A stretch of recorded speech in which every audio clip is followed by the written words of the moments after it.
अस्सलाम वालेकुम। डॉक्टर सैयद गजनफर अब्बास बुरीरा ज़ायबतीस and community health center Narowal के ऑफिशियल चैनल से आपसे मुखातिब हूँ। आज की इस वीडियो में हम आपको बताएंगे कि कंपोनेंट ऑफ बैलेंस डाइट क्या होते हैं। एक डायबिटिक पेशेंट को अपनी शुगर जो है उसको कंट्रोल करने के लिए एक बैलेंस डाइट की ज़रूरत होती है। तो बैलेंस डाइट में कौन कौन से ऐसे हिस्से हैं जो उनको लेने चाहिए और किन किन हिस्सों में उनको एहतियात जो है वो करनी चाहिए। तो सबसे पहले देखते हैं कि हिस्से कौन कौन से हैं।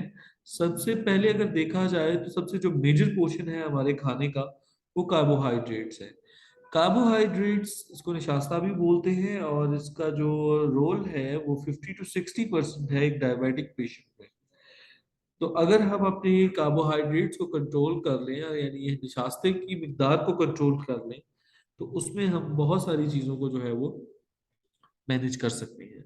क्योंकि शुगर के एक रिसर्च के मुताबिक शुगर के 70% पेशेंट्स ऐसे हैं, यानी 70% मरीज ऐसे हैं कि जिन मरीजों को दवाई की ज़रूरत नहीं है।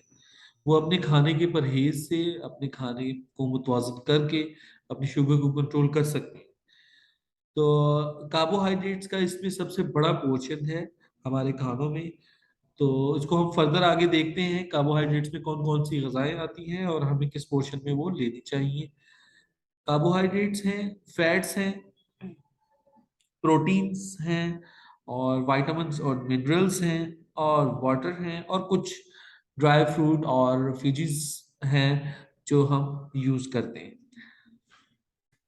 उसके बाद अगर हम देखें तो एक बहुत मशहूर जो है वो फूड गाइड पिरामिड है। फूड गाइड पिरामिड जो है ये बेसिकली यूएस यानी United state department of agriculture ने 1992 में इसको डिज़ाइन किया था और इसका मकसद ये था कि इसमें हम उन सारे पोर्शंस को डिस्कस करें कि जितनी जितनी मिकदार में हमें इन सब कंटेंट्स का जो है वो पोर्शन चाहिए।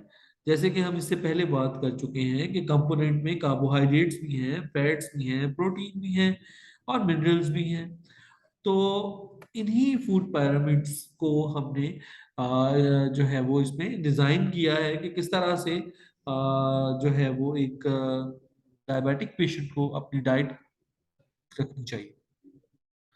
अगर हम फर्दर इसको देखें तो फूड गाइड पिरामिड जो है वो आम रूटीन में हमें मिथ्स के तौर पे भी मिलता है। मिथ्स मतलब अवहाम, वहम के तौर पे भी मिलता है। जैसे माशरे में आप देखें तो कोई अगर आपको ये कहे कि जी आप इस चीज़ का जो है वो आटा बना के खाएं तो उससे शुगर कंट्रोल हो जाएगी। आप जो है वो कड़वे फल या कड़वे जो है वो अशिया जो है वो इस्तेमाल करें, उससे जो है वो शुगर कंट्रोल हो जाएगी। तो ये जितनी भी आपको माशरती तौर पे मिलती हैं ये नॉन रिसर्च बेस्ड होती है, यानी उस पर कोई रिसर्च नहीं हुई होती। उस पे ये होता है कि अगर किसी एक पेशेंट को लकीली फायदा हो गया तो वो समझता है कि ये इस मसले का हल है। जैसे आम रूटीन में हम सर दर्द के लिए पैनाडोल की टैबलेट ले लेते हैं तो हम ये समझते हैं कि सबको जो है ना वो सर दर्द जो है वो उसमें पैनाडोल रिलीफ करेगी, लेकिन ऐसा होता नहीं है। होता क्या है कि हम जितने भी इंसान हैं हम सब एक दूसरे से अपने रहन सहन के एतबार से, अपने खाने के एतबार से, अपने काम के एतबार से हम सब मुख्तलिफ हैं। तो जब हम सब मुख्तलिफ हैं तो हम एक ही खाने के स्टाइल से सब लोग किस तरह से अपने आप को बेहतर रख सकते हैं, ये एक बहुत बड़ा क्वेश्चन है मेरा। और डेफिनेटली आप इससे एग्री करेंगे कि ऐसा मुमकिन नहीं है कि सब एक जैसा ही खाना जो है वो खाएं, या आपको ये कहा जाए कि आपने सिर्फ जो है वो एक ही खाना जो है ना वो आपने सारी जिंदगी खाना है, तो ये भी पॉसिबल नहीं है।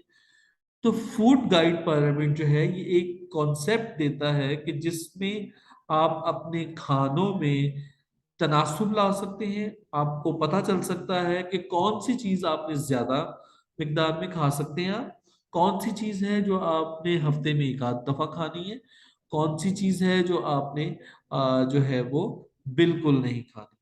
तो ये सारी चीजें जो है ये फूड गाइड पिरामिड में डिस्कस होती है। ये फूड गाइड पिरामिड का एक स्केच है जिसमें हर चीज की जो है वो पोर्शन वाइज बताया गया है। ये मैं आपको थोड़ा सा समझा देता हूँ इसमें है क्या बेसिकली। एक डायबिटिक पेशेंट को अपने खाने में, जिस तरह से मैंने बताया कि खाने का रोल डायबिटीज कंट्रोल करने में 50 से 60% तक है, तो 50 से 60% तक इस खाने में जो जो पोर्शन वाइज चीजें हैं उनको हम जरा डिस्कस करते हैं। सबसे पहले इसमें जो है ना वो फैट, ऑयल एंड स्वीट्स, यानी वो अशिया जो ऑयली है, वो अशिया जो तेल में एक दफा पक चुकी हैं, एक दफा तेल में फ्राई हो चुकी हैं, उन सब अशिया को जो है वो हम एक पोर्शन देते हैं और उस पोर्शन का नाम है फैट, ऑयल एंड स्वीट। ये हमें कभी कभार हफ्ते में कोई एक दफा टेस्ट के लिए एक बाइट, दो बाइट ये हम ले सकते हैं, लेकिन इससे ज्यादा अगर ये लेंगे तो हमें प्रॉब्लम करेगी। आम रूटीन में अगर हम देखें तो हमारी हर चीज जो है वो ऑयल बेस्ड है। हम जैसे हम घर में सालन पकाते हैं तो उस सालन में भी जो है वो ऑयल है, और घी इस्तेमाल करते हैं या कुकिंग ऑयल इस्तेमाल करते हैं। तो ये जितनी भी ऑप्शंस हैं इसमें आप जो है वो देसी घी इस्तेमाल करते हैं, यानी ये जितनी भी ऑप्शन ऑयल वाली हैं ये सारी इस फूड में आती हैं, तो इसको आप जरा एहतियात से लेंगे।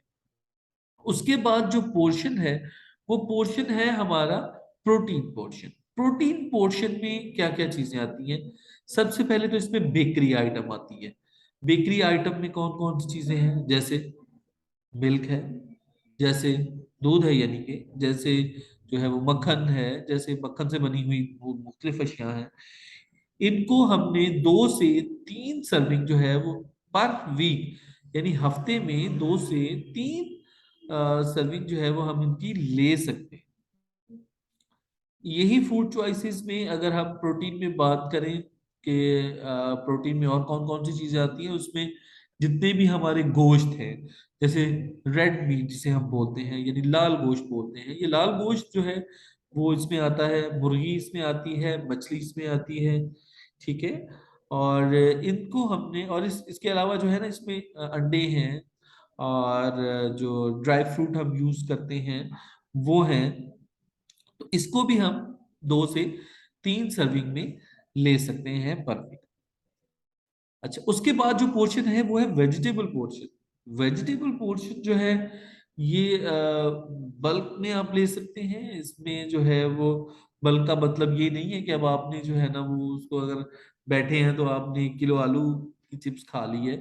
बल्क का मतलब ये है कि इसको आप जो है वो मोहतात अंदाजे के मुताबिक, 2 चीजें जो हैं वो बड़ी जरूरी हैं खाने में, वो मैं आपको बताता चलूं। एक है खाने की मिकदार और एक है खाने के औकात।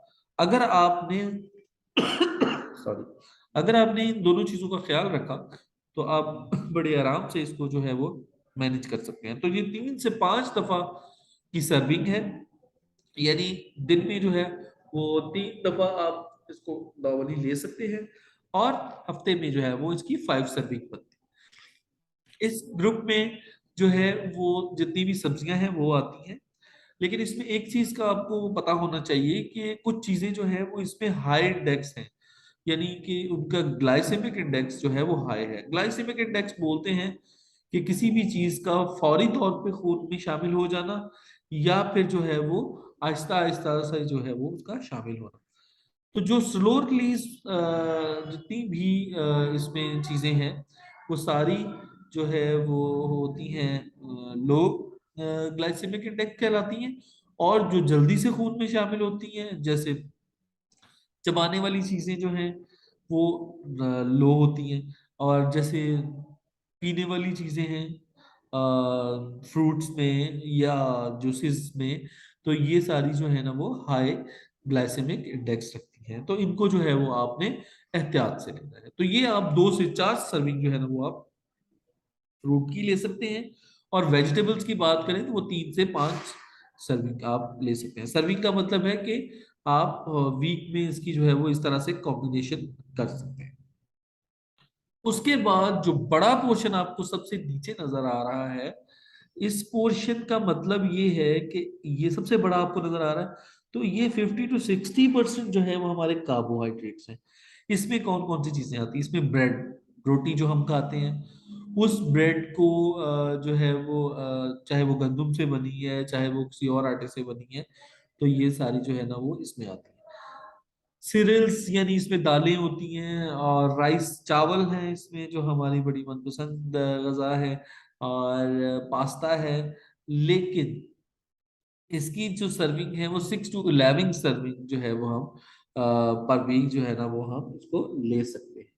अगर इसमें बात ये करें कि चूंकि डायबिटिक पेशेंट में कार्बोहाइड्रेट्स की मिकदार को कंट्रोल करना होता है, तो हम जो है वो इस कार्बोहाइड्रेट्स को पोर्शन वाइज जो है ना वो थोड़ा सा कम कर लेते हैं। जैसे अगर आप नॉर्मल गंदम की रोटी की बजाय आप जो है वो मिक्स आटे की रोटी ले लेते हैं, जैसे चने का आटा है, और चने के आटे में आप जो है ना वो हाफ पोर्शन आप गंदम का ले लें और हाफ पोर्शन उसका ले लें। तो इन दोनों से जो है वो आप जो है ना आपने क्या किया इसमें कि आपने अपनी चपाती की जो कार्बोहाइड्रेट्स की मिकदार थी वो आपने हाफ कर, लेकिन आपकी खाने की अर्ज उससे पूरी हो गई। तो जब खाने की अर्ज पूरी हो जाएगी तो इसका मतलब ये है कि आपके बॉडी में जो नॉर्मल चपाती ने 6 से 8 चम्मच चीनी यानी ग्लूकोज बनाना था, वो अब 2 से 3 चम्मच चीनी यानी ग्लूकोज बनेगा जाके। तो उससे क्या होगा कि आपकी जो रिक्वायरमेंट है, बॉडी रिक्वायरमेंट है, वो आपकी कम हो जाएगी। जैसे ही वो कम होगी तो शुगर लेवल भी आपका जो है ना वो मेंटेन होना शुरू हो जाएगा। बहुत सारे इसमें कुछ और भी चीजें हैं, जैसे दालें हैं। दालों में अगर आप छिलके वाली दालें इस्तेमाल करते हैं तो वो ज्यादा बेस्ट है। अगर आप इसमें जो है ना वो अ, दूसरी जो से आप कहें कि पास्ता वगैरह है वो इस्तेमाल करते हैं तो वो इसमें जो है वो बड़ा हेल्पफुल है। तो इसकी भी 6 to 11 सर्विंग है। तो इंशाल्लाह नेक्स्ट में हम आपको बताएंगे कि आप किस तरह से इसको जो है वो मजीद जो है वो कॉम्प्रिहेंसिव अपनी डाइट प्लान को कर सकते हैं। तो इंशाल्लाह नेक्स्ट वीडियो में हम आपको बताएंगे। बहुत शुक्रिया।